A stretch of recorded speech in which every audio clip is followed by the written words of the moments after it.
Elbette hasta olmayan bir çocukta horlama normal veya masum bir şey değildir. Horlama uyku kalitesini ve dinlenmeyi bozar. Dolayısıyla çocuğun kilo almasını, boy uzamasını, öğrenmesini, diş sağlığını, çene gelişimini ve damak gelişimini olumsuz etkileyebilir.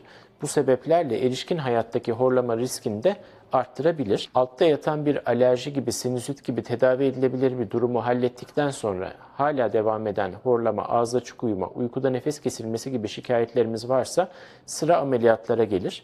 Bu ameliyatlarla bilimsel rehberlere göre %90'ın üzerinde tedavi başarısı elde edilebilmektedir.